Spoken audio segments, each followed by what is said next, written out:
बहुत इंपॉर्टेंट बात है कि अधिकतर स्टूडेंट्स क्या होते हैं, अपने कंफर्ट जोन में रहने की कोशिश करते हैं।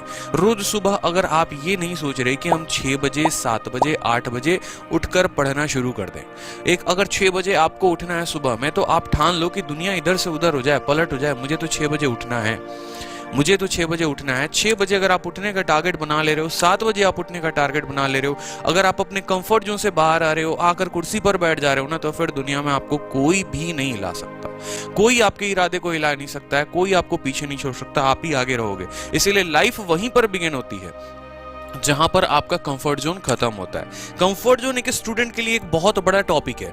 किसी दिन आपको बड़े डिटेल में बड़े अच्छे से बताऊंगा कि कंफर्ट जोन होता क्या है। कंफर्ट जोन ये हो गया कि आपको मोबाइल चलाने का मन है, ठीक है, लेकिन आपको पता है कि परसों आपका पेपर है, लेकिन फिर भी आप मोबाइल चला रहे हैं। तो पहले उस कंफर्ट जोन से बाहर आओ। ऐसी चीजें जो आपको काफी कंफर्टेबल महसूस कराती हैं, लेकिन वो आपका भला नहीं कर सकती, आपको लाइफ में आगे पुशअप नहीं कर सकती, वो चीजें होती हैं कंफर्ट जोन। उन सभी चीजों को हमें त्यागना पड़ेगा। समझ में आई बात? अगर मुझे पता है कि यार टेबल पे बैठ के मैं ज्यादा देर पढ़ सकता हूँ, लेकिन मेरा बॉडी क्या कहता है, अरे यार तू तो बहुत ज्यादा कंफर्टेबल है बेड के अंदर, तू बेड पे बैठा रहे, तो वो कंफर्ट जोन है, उसको त्यागो।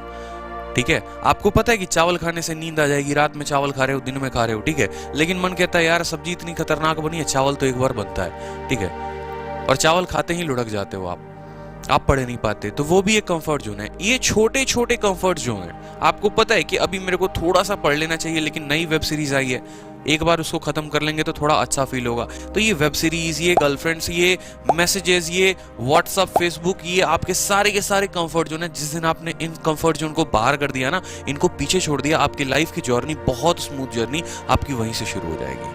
बहुत ही बेहतरीन जर्नी आप लाइफ में वहीं से जीना शुरू कर दोगे। आपके नंबर्स आने अच्छे हो जाएंगे, आप अपने आप में कॉन्फिडेंट फील करोगे।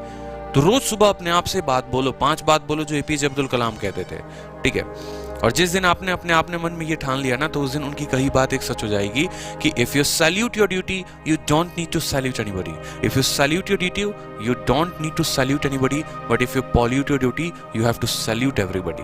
अगर आप अपने कर्म को सलाम करते हैं तो आपको दुनिया में किसी को सलाम करने की जरूरत नहीं, किसी के आगे हाथ जोड़ने की जरूरत नहीं। भाई नौकरी मेरी बचा दो प्लीज, मेरे नौकरी मत खाओ, या मेरे को मत निकालो, या ऐसा मत करो वैसा मत करो। अगर आप अपने कर्म को सलाम करते हैं तो दुनिया में आपको किसी को सलाम करने की जरूरत नहीं है। लेकिन अगर आप अपने कर्म को ही खराब कर रहे हैं ना, हर कदम पे हर जगह पर आपको लोगों को सलाम करना पड़ेगा, ठीक है।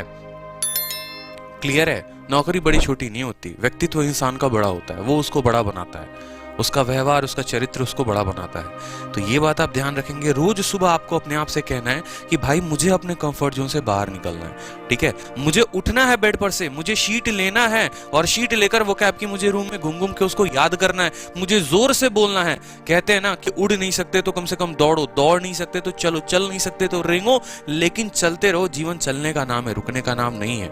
तो बस मेरे भाई ऐसे ही चलते रहो। रोज सुबह अपने आप से एक प्रण लो कि आज मुझे इतने क्वेश्चंस करने हैं तो करने हैं, कुछ भी हो जाए। मैंने पहले भी कहा था कि पढ़ाई को प्रायोरिटी बनाओ, बाकी सारे काम सेकेंडरी होंगे, पढ़ाई आपकी प्रायोरिटी होगी। जिस दिन आपने मेरी तरह, देखो यार मैं ऑनेस्टली बताऊं, 2 महीने तक मेरे रूम में शीशा नहीं था। 2 महीने तक मैं गर्ल्स गुरुकुल में जब मैं पढ़ाने गया ना, जब मेरी ऑफलाइन बैच लगी थी पहली बार, उस दिन मैं घर में शीशा खरीद के लेके आया था कि यार कल से तो पढ़ाने जाना, वो भी लड़कियों के बीच जाना है पढ़ाने, तो थोड़ा एक चेहरा वेहरा देखने के लिए शीशा लेकर आ जाते हैं। 2 महीने तक तो ठिकाना नहीं होता था बाल कैसे कैसे, क्योंकि बस एक ही धुन की सवार होती थी, पढ़ना है पढ़ना है पढ़ना है, और बस ज्यादा से ज्यादा किताबें पढ़ने की कोशिश की। अपनी उम्र में अपनी उम्र से ज्यादा की किताबें पढ़ डाली, इसलिए आज मैं यहाँ पर खड़ा हूँ और आपको पढ़ा रहा हूँ। इस तरीके से है ना, आप भी अपने अंदर एक हौसला रख सकते हो। बहुत जज्बाती इंसान हो आप, लेकिन अपने आप में थोड़ा सा और जज्बात रखना है। सीखने की रोज नहीं इच्छा रखनी है आपको, इतना आपको रोज ध्यान रखना है। अपना एक शेड्यूल बनाओ, अपना एक टारगेट बनाओ, डेली का बनाओ, डेली का नहीं बना सकते वीकली का बनाओ, ठीक है, और उसको करने में लग जाओ। 12 घंटे का मत बनाओ दोस्तों, 12 घंटे का आज तक किसी का पूरा नहीं हुआ। पहला दिन तो हो जाएगा, दूसरे तीसरे दिन से वो कहानी खत्म। बस उतना ही बनाओ जितना सस्टेन कर सकते हो, और उसी को धीरे धीरे धीरे धीरे बढ़ाना शुरू करो। एक बात मैंने जिंदगी में हमेशा रखी थी कि मैं दुनिया में किसी को अपना कंपटीटर नहीं बनाता था, मैं खुद को अपना कंपटीटर बनाता था। इंसान को खुद से बड़ा कंपटीटर कोई नहीं है, ये बात ध्यान रखना, ठीक है। मैं अपने रूममेट से कंपटीशन लगाऊं और रात में वो 10 बजे सो जाए तो मतलब क्या हुआ कि मुझे भी 11 बजे सोना पड़ेगा। लेकिन अगर मेरा कंपटीशन खुद से है कि कल तू 11 बजे सोया है, आज खुद को हरा के दिखा, आज तू 12 बजे सो के देख। अगर उसेन बोल्ट किसी का रिकॉर्ड तोड़ने चलता ना तो वो खुद का रिकॉर्ड नहीं बनाता। उसने खुद का रिकॉर्ड बनाया, फिर खुद के रिकॉर्ड को तोड़ा और बार बार लगा रहता है कि आज मुझे खुद का रिकॉर्ड तोड़ना है। तो जितने बड़े लोग होते हैं ना, वो रिकॉर्ड बनाते हैं और खुद का रिकॉर्ड तोड़ते हैं। वो किसी का रिकॉर्ड नहीं तोड़ते, वो खुद का रिकॉर्ड तोड़ते हैं। They set their record, they set the example before the world.